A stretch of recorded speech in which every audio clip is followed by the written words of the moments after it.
अच्छा जी, एक दूसरा टर्म यहाँ पर आता है, एग्जामिनेशन पॉइंट ऑफ व्यू से इंतहाई इम्पोर्टेंट है। एग्जाम में इससे एमसीक्यूज भी आए हुए हैं। एक हमारे साथ प्लेसबो होता है, एक हमारे पास नॉसिबो होता है।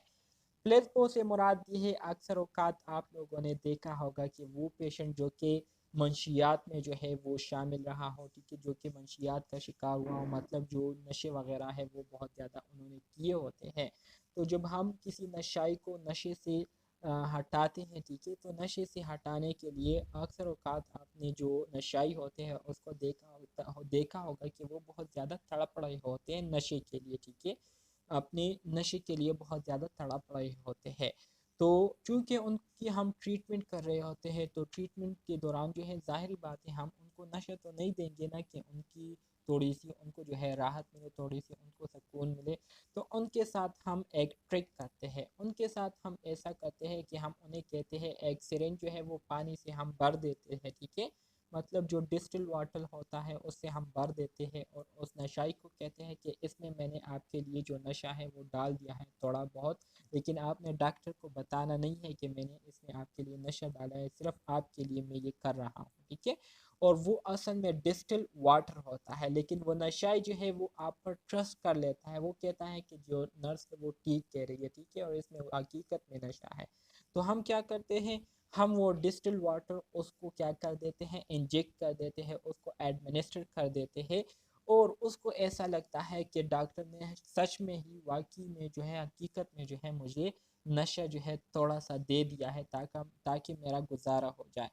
तो इससे हकीकत में उसका गुजारा हो जाता है, लेकिन हमने जो प्रैक्टिस किया होता है वो हकीकत में कुछ भी नहीं होता, ठीक है, वो सिर्फ डिस्टिल वाटर होता है जिसका कोई नुकसान उसको नहीं पहुंचता, लेकिन इस मेथड से उसको जो है थोड़ी बहुत रिलीफ मिल जाती है। तो इस तरह की जो प्रैक्टिस होती है इसको हम क्या कहते हैं, प्लेसबो कहते हैं। जैसे अक्सर औकात हम बच्चों को, मिसाल के तौर पर जब बच्चों को हम कुछ दवाई वगैरह देना चाहते हैं, तो उस दवाई वो जो है, अगर हम उनको दवाई इस तरह से चम्मच में पकड़ा कर उनको दिखाते हैं तो वो दवाई नहीं खाते। तो उस दवाई को खिलाने का जो तरीका होता है सिंपल, वो यही होता है कि उनकी जो फेवरेट चीज़ होती है उसमें हम उस दवाई को मिला देते हैं और उनको हम दे देते हैं, ठीक है। तो इसको हम क्या कहते हैं, इसको हम प्लेसबो कहते हैं, ठीक है, जिससे उनको फ़ायदा होता है और नुकसान नहीं होता। जबकि नोसिबो ये बिल्कुल ऑपोजिट है। इस नोसिबो में हम क्या करते हैं, नोसिबो ये एक लैटिन वर्ड है, इसका मतलब आई विल हार्म यू, मतलब आई विल हार्म मतलब मैं आपको नुकसान पहुंचाऊंगा। और प्लेसबो से मुराद आई विल प्लीज, मतलब मैं तुम्हारे लिए कर रहा हूँ, तुम्हारे इतना जो है इसरार करने की वजह से मैं आपके लिए कर रहा हूँ, आई विल प्लीज, ठीक है। सो इन मतलबों को भी आपने याद रखना है, एग्जाम में आ सकता है। Is a treatment like placebo but which has a harmful effect, ये भी प्लेसबो की तरह से एक ही मेथड होता है, लेकिन इसके जो इफ़ेक्ट्स होते हैं वो ख़तरनाक होते हैं, इससे आपका जो पार्टिसिपेंट है वो बुरी तरह से मुतासर हो सकता है, ठीक है।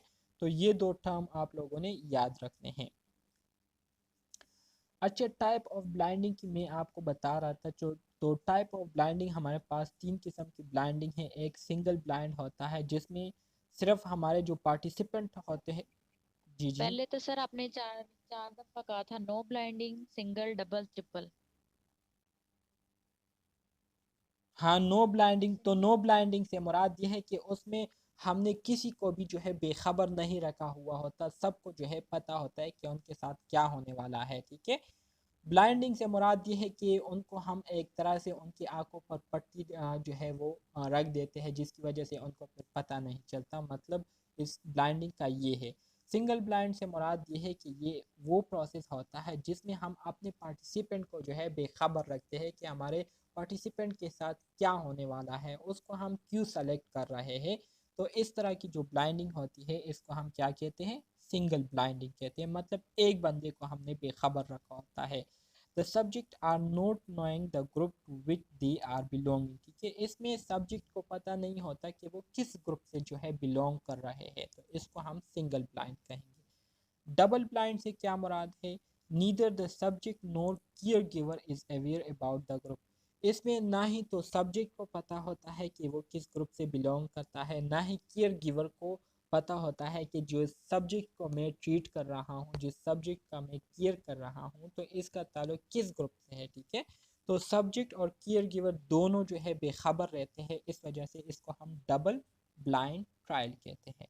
इसी तरह से जो ट्रिपल ब्लाइंड ट्रायल है, तो इसमें सब्जेक्ट, केयर गिवर और इसके साथ साथ वो बंदा जो कि एनालिसिस कर रहा होता है, ठीक है, जो कि डेटा को एनालाइज कर रहा होता है, तो इन तीनों को जो है पता नहीं होता कि जिस सब्जेक्ट को वो स्टडी कर रहे हैं उनका ताल्लुक किस ग्रुप से है, ठीक है। तो इस वजह से इसको हम क्या कहते हैं, ट्रिपल ब्लाइंड ट्रायल कहते हैं।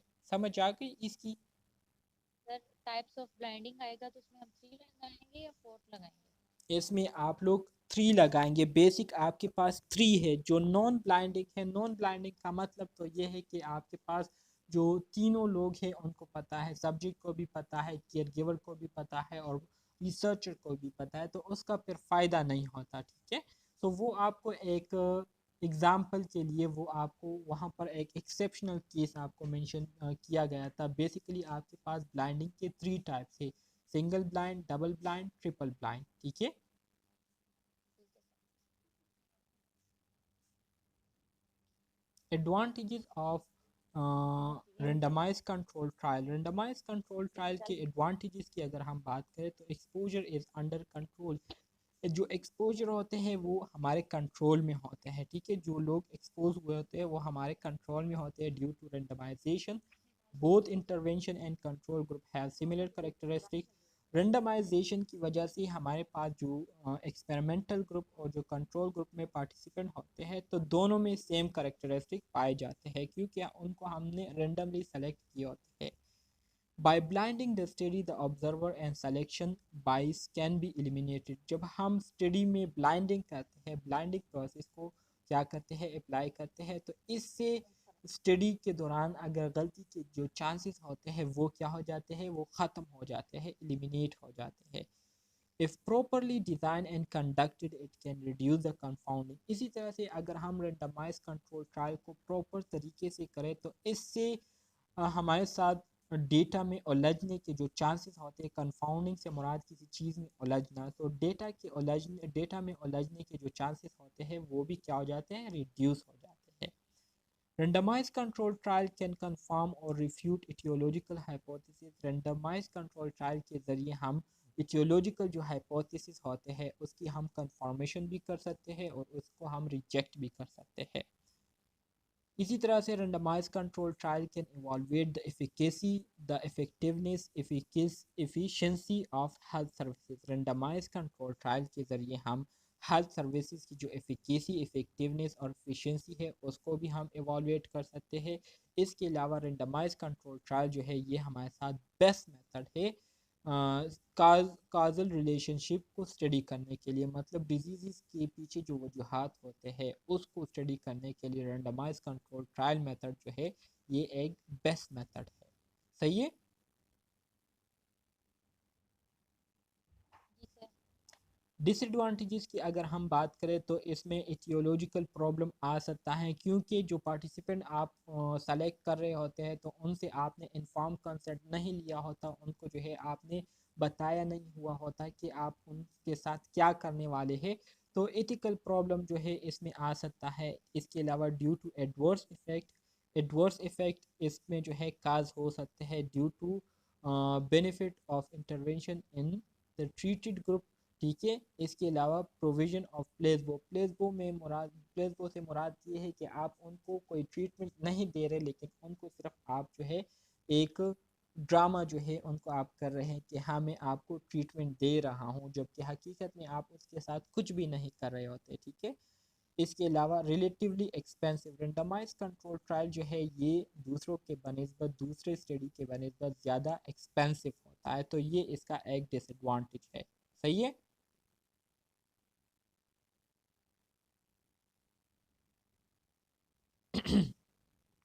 इसके अलावा काज़ाई एक्सपेरिमेंटल स्टडी आपके पास है। काज़ाई एक्सपेरिमेंटल स्टडी में क्या होता है, काज़ाई एक्सपेरिमेंटल स्टडी ये भी आपके पास एनालिटिकल स्टडी की एक किस्म है, एमसीक्यूज में आ सकता है।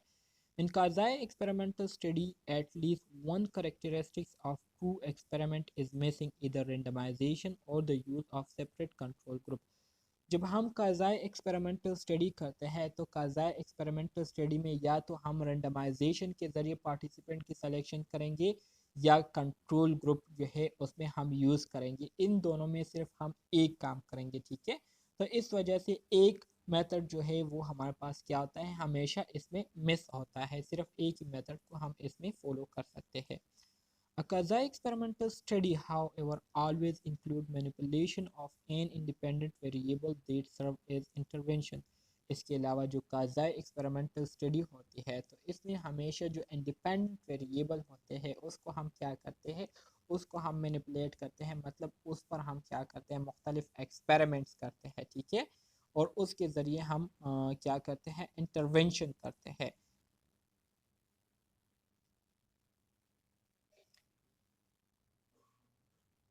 मजीद अगर आप देखिए, one of the most common quasi experimental design use to group, one of which serve as control group in which no intervention takes place.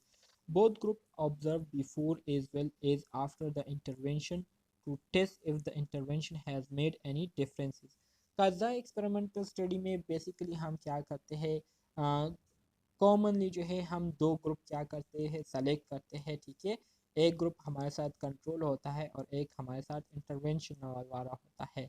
इसी तरह से दोनों ग्रुप को जो है हम उस पर स्टडी करने से पहले हम उसकी क्या करते हैं, असेसमेंट करते हैं, उससे हम डेटा गैदर करते हैं, उसकी जो स्टेटस होती है उसको हम क्या करते हैं, चेक करते हैं। मिसाल के तौर पर आप ब्लड ट्रांसफ्यूजन पर जो है लोगों की नॉलेज चेक करना चाहते हैं तो आप क्या करेंगे, सबसे पहले आप एक क्लास विजिट करेंगे, ठीक है। अपने कॉलेज के एक क्लास जाएंगे, वहाँ पर स्टूडेंट्स से जो है आप कुछ सवालात करेंगे ब्लड ट्रांसफ्यूजन के हवाले से। अगर उनको अगर वो जो है आपको सही जवाबात ना दे तो आपको पता चल जाएगा कि इनको जो है ब्लड ट्रांसफ्यूजन के बारे में कुछ पता नहीं है। तो फिर आप उनके साथ क्या करेंगे, एक कॉन्फ्रेंस करेंगे। उस कॉन्फ्रेंस में आप उनको जो है ब्लड ट्रांसफ्यूजन के हवाले से इंफॉर्मेशन देंगे, उनको जो है ब्लड ट्रांसफ्यूजन की यूजेस, उसके एडवर्स इफ़ेक्ट, उसको किस तरह से डील करना है, इन सब चीज़ों के हवाले से आप उनको बताएंगे।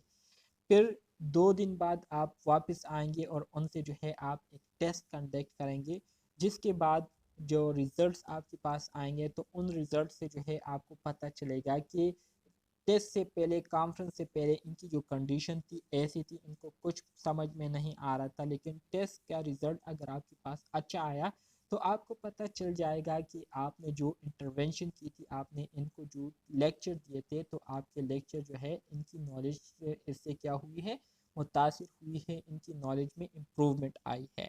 तो इस तरह से हम क्या करते हैं, काज़ाई एक्सपेरिमेंटल स्टडी में क्या करते हैं, स्टडी स्टार्ट करने से पहले हम उन ग्रुप को क्या करते हैं, चेक करते हैं, उनकी हम असेसमेंट करते हैं। और इसी तरह से जब हम उन पर एक्सपेरिमेंट कर लेते हैं, एक्सपेरिमेंट के बाद फिर हम उनकी असेसमेंट करते हैं और जो रिज़ल्ट हमारे साथ आते हैं तो उसको हम कंपेयर करते हैं, जिससे हमें पता चलता है कि पहली इनकी स्टेटस क्या थी और अब इनकी स्टेटस क्या है, ठीक है। The subject in the two group have not been randomly assigned. इसी तरह से हमारे साथ जो दो ग्रुप होते हैं, ठीक है, दो ग्रुप में जो सब्जेक्ट होते हैं तो उनको हमने रैंडमली जो है सेलेक्ट नहीं किया हुआ होता, ठीक है।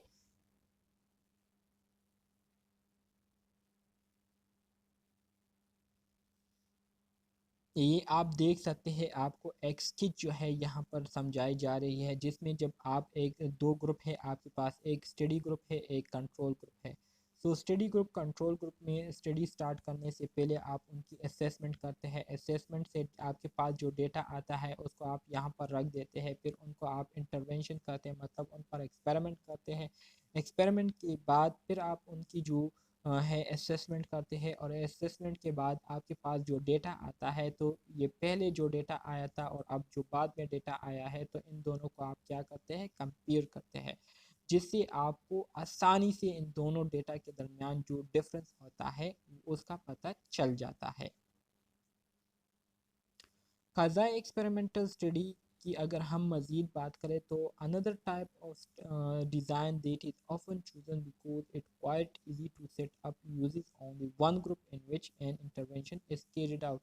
इसके अलावा काज़ाई एक्सपेरिमेंटल स्टडी में ज़रूरी नहीं है कि आप हमेशा दो ग्रुप जो है वो सेलेक्ट करेंगे। काज़ाई एक्सपेरिमेंटल स्टडी जो है ये आप एक ग्रुप के बेस पर भी कर सकते हैं, जैसे कि मैंने आपको क्लासरूम की एग्जांपल दी कि आप एक क्लास जाते हैं, वहाँ पर स्टूडेंट्स की आप क्या करते हैं, असेसमेंट करते हैं। तो ये आपके साथ एक ग्रुप पर मुश्तमिल काज़ाई एक्सपेरिमेंटल स्टडी है।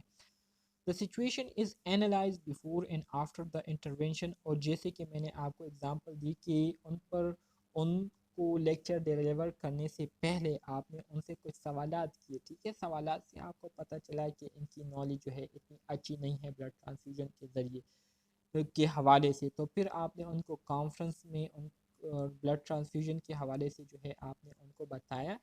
फिर उसके बाद कुछ दिनों बाद आप वापस आए, उनसे आपने टेस्ट कंडक्ट किया, जिसके रिज़ल्ट आपने फिर पहले वाले रिज़ल्ट के साथ कंपेयर किए, ठीक है। और आपको जो है क्लियर डिफरेंस जो है वो नज़र आया। तो ये आप काज़ाई एक्सपेरिमेंटल स्टडी में आसानी से कर सकते हैं। तो ये वही एग्जाम्पल आपको दिया गया है। Study type and strength of evidence. Analytical study involves systematic evaluation of suspected relationship, for example, between exposure and a health outcome. Analytical study typically provides stronger evidence concerning particular relationship. इसके अलावा जो analytical study है ये तो बहुत बार मैंने आपको repeat किया कि ये हमें डिजीज़ के दरमियान जो रिलेशनशिप है उसके काजेज़ और डिजीज़ के दरमियान क्या रिलेशनशिप है, तो इस काज और डिजीज़ के दरमियान जो रिलेशनशिप है उसके बारे में हमें स्ट्रॉन्गली एविडेंस प्रोवाइड करती है।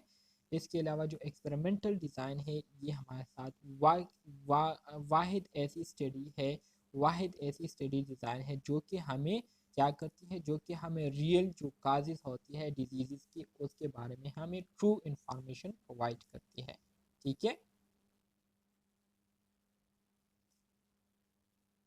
तो ये आप लोग देख सकते हैं कि यहाँ पर आपके पास जो दिया गया है Meta analysis and systematic review में आपके पास जो मेथडोलॉजी होती है स्ट्रॉन्गर होती है, ठीक है। इसमें गलती के चांसेस जो है वो बहुत कम होते हैं। रेंडमाइज कंट्रोल ट्रायल में हमारे पास ग्रुप होते हैं जिसको हम क्या करते हैं, कंपैरिजन करते हैं, ठीक है। कोहॉर्ट स्टडी में भी हमारे पास ग्रुप होते हैं जिसकी हम कंपैरिजन करते हैं। इसी तरह से कोहॉर्ट स्टडी हो गई, केस कंट्रोल स्टडी हो गई, केस रिपोर्ट और केस सीरीज स्टडी हो गई। तो ये ऐसी स्टडीज़ है जिसको हम बहुत कम यूज़ करते हैं, ठीक है। इसके अलावा जो कुछ है वो आपने देख लिया है जो कि मैंने अभी आपको पढ़ाया है। तो ये था आपका यूनिट नंबर 7 जो कि हमने 3 क्लासेस में इसको ख़त्म कर लिया है। उम्मीद है आपको इसकी समझ आ गई होगी। अगर कोई क्वेश्चन है तो आप पूछ सकते हैं।